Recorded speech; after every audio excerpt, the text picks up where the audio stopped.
এখন আমি যদি কিছু বলি আবার ভাইরাল হবে। সাকিব ভাই আমাদের ইন্ডাস্ট্রিতে, আমাদের বাংলাদেশে মেগাস্টার। যে সোশ্যাল মিডিয়াতে অলওয়েজ ক্ল্যাশ লেগে থাকে, তুই নিশু পারবি না। আমি আসলে উচিত কথা বলে ফেলি মাঝে মধ্যে। বাংলাদেশে কখনোই কেউ সারা জীবন একটা জায়গায় থাকতে পারবে না। এখন আমি যদি কিছু বলি আবার ভাইরাল হবে, সেটা হচ্ছে আমি আসলে উচিত কথা বলে ফেলি মাঝে মধ্যে। আমি মনে করি আমরা বাংলাদেশকে ভালোবাসি না। কেন ভালোবাসি না? বিকজ দুইটা সিনেমাই আমাদের Bangladeshi cinema. First of all আমাদের অডিয়েন্সরা কেন দুইটাকে দুইভাবে দেখবে? দুইটাতেই পয়সা খরচ হয়েছে, একজন অ্যাক্টর, একজন হিরো। সাকিব ভাই আমাদের ইন্ডাস্ট্রিতে, আমাদের বাংলাদেশে মেগাস্টার, সুপারস্টার। নিশু ভাই হচ্ছে নাটকের জগতে সে একজন বস। সে অ্যাক্টর, নিজেকে অ্যাক্টর দাবি করে, সে নিজেকে কখনোই হিরো দাবি করেনি। সো এই একটা বিষয় নিয়ে ক্ল্যাশ লেগে থাকে। আমি অলওয়েজ দেখি যে সোশ্যাল মিডিয়াতে অলওয়েজ ক্ল্যাশ লেগে থাকে, তুই নিশু পারবি না, সামথিং সামথিং ব্লা ব্লা, অনেক কিছু গালাগালি করে। আমার প্রশ্ন হচ্ছে কেন এটা, কেন? দুইটা সিনেমাই ভালো। দুইটা না, আমাদের বাংলাদেশে যতগুলো সিনেমা আছে প্রত্যেকটা সিনেমাই ভালো। কারণ প্রত্যেকটা সিনেমায় কোনো না কোনো ডিরেক্টরের জন্ম, কোনো না কোনো ডিরেক্টরের সন্তান। সো আমাদের বাংলাদেশের জনগণরা যদি সদরে গ্রহণ না করে, তাহলে আমাদের বাংলাদেশের সিনেমা থাকবে না। অলরেডি আমাদের ইন্ডাস্ট্রির অবস্থা অনেক খারাপ। মাঠের অলরাউন্ডার আমি, আর ঘরের অলরাউন্ডার টাইলক্স।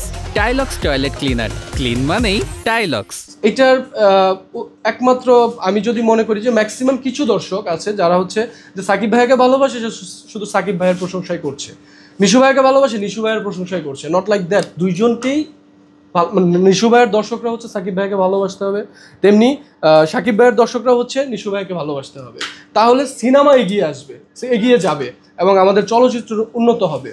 সো আমি মনে করি যে সোশ্যাল মিডিয়াতে একটাকে বদনাম করে আরেকটা বদনাম করা, এটা না করে আই থিঙ্ক যেহেতু একটা উৎসব, ঈদ, আনন্দের একটা বিষয়, সবাই একসাথে সিনেমা হলে যাবে, সিনেমা দেখবে। তো সাকিব ভাইকে যেভাবে গ্রহণ করবে সেভাবে যেন নিশু ভাইকেও গ্রহণ করে এবং সিয়াম ভাইকেও সেভাবে যেন গ্রহণ করে। বিকজ আমি ফার্স্টেই বলছি, এই সিনেমাগুলি আমাদের বাংলাদেশি সিনেমা।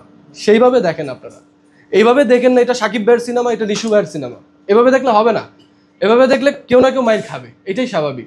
সো আমি আরেকটা কথা বলতে চাই, সেটা হচ্ছে যে বাংলাদেশে কখনোই কেউ সারা জীবন একটা জায়গায় থাকতে পারবে না। এইজ হবে, সবাই চলে যাবে। রাজেক স্যার ছিলেন, সালমান শাহ স্যার যদিও সেই অল্প বয়সে চলে গেছেন আমাদের ছেড়ে, সেটা ডিফারেন্ট বিষয়। বাট অনেক সিনিয়র আর্টিস্ট, হুমান ফরিদি স্যাররা আছে যারা ছিলেন, যে মারা গেছেন। সো কেউই থাকবে না, একজনের পর একজন আসবে, এটাই নিয়ম। সো জায়গা করে দিতে হবে আসার জন্য, এই জায়গাটা অডিয়েন্সদের কাছে চাওয়া।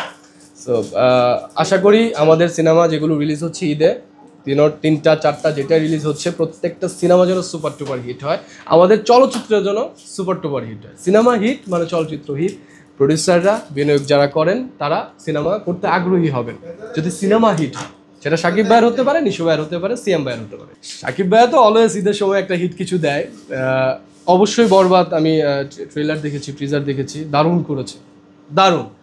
আমি বেসিক্যালি সাকিব ভাইয়ের যে চেঞ্জিংটা আসছে, আমরা লাস্ট ইয়ার থেকে দেখে আসছি যে চেঞ্জিং করতেছে সাকিব ভাই নিজেকে, এবং এইবারও আরেকটা লুক নিয়ে আসছে সে নিজে।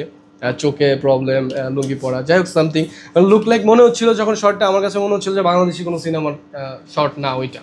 সো আশা করি যেমন ট্রেলার দেখলাম, টিজার দেখলাম, সেরকম যেন সিনেমাটা হয়। মানে আমাদের দেশে একটা জিনিস আছে, সেটা হচ্ছে যে ধরেন আমার সাথে কোনো একটা আর্টিস্টের একটা হিট কাজ হয়ে গেল, তখন ডিরেক্টর প্রডিউসাররা চায় যে ওনাকে নিয়েই কাজটা করি, যেন এই কাজটা হিট হয়। সো প্রিয়তমতে উনি ছিলেন এবং ভালো কাজ করেছেন, আমরা তার অ্যাক্টিং দেখেছি। সে ওপারের হতে পারে, বাট সে দুর্দান্ত দুর্দান্ত অ্যাক্টিং করে তিনি, ইতিকা পল। সো হয়তো বা অ্যাক্টিংয়ের জন্য তাকে নিতে পারে। আরেকটা হতে পারে জুটিটা হয়তো বাংলাদেশের মানুষরা পছন্দ করেছে, দ্যাটস ওয়াই নিতে পারে। এটা না যে বাংলাদেশের দর্শকদের, বাংলাদেশের অ্যাক্ট্রেসদের বাদ দিয়ে নেওয়া, নট লাইক দ্যাট। হয় না যে অনেকের সাথে অনেকের কেমিস্ট্রিটা ভালো হয়েছে।